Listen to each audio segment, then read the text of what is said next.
Good morning and welcome to Motivational Monday Healing with me, Paula, grief guru and international award-winning author.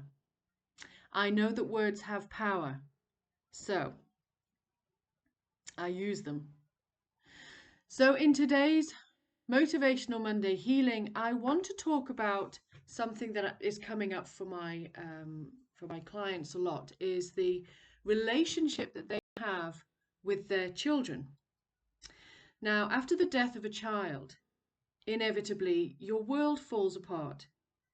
The devastation is indescribable. I remember that feeling. But at the time, I didn't have any other children to consider. I only had myself and my husband and other family members. But I'm finding a lot of women who have other children, the siblings of the child who died, their relationship with them can go either way. It will either bring them closer or it creates a gap. And the longer that the healing takes place or doesn't take place in this case, then the gap gets wider and wider and wider. And before they know it, they can't communicate with their other children. They don't know how to. They've lost that ability. They have this huge void between them as the mother and the children, who are also grieving for their sibling. They're grieving for their mother, who is lost in her own grief and seems like she died too. And it can create this negativity around communication and care and family. So it's important that you become aware of your other children. But when you're stuck in that darkness, in that pit of despair, of grief, sometimes we become blind to everything else around us. Now, I didn't have any other child at the time, but Megan was born a year later after Jack died. And then a few years later, when we found out what the hospital had done to his body, I had to try and deal with grief all over again. It was like Jack had just died again, and I had to try and find a way through that whilst looking after and caring for a 3-year-old child with special needs. And believe me, it wasn't an easy path to do.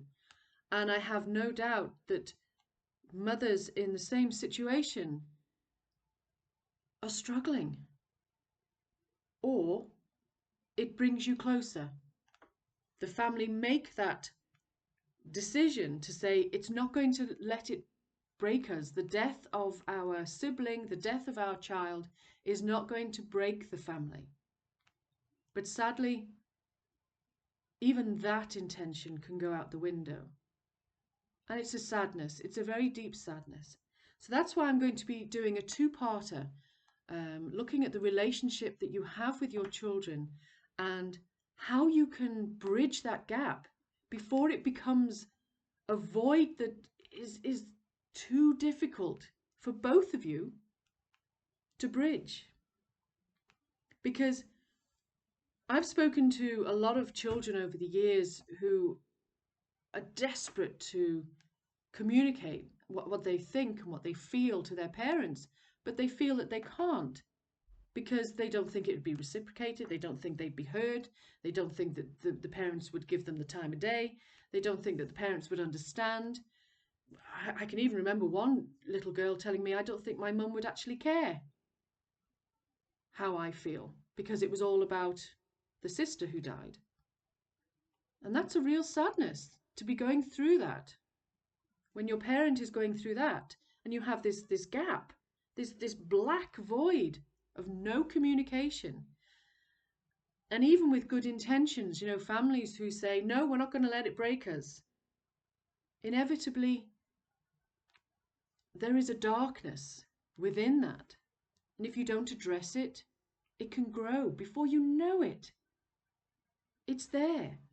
And it's difficult to come back into the family unit because the family unit has changed, inevitably changed. Someone's missing. So that's what I'm going to be doing this week. So on Wednesday, I'm going to be looking at the relationship that you have with your children. And then next week, I will do a two-parter. Next week, I will do the second half. So join me if you can this Wednesday, 4 p.m.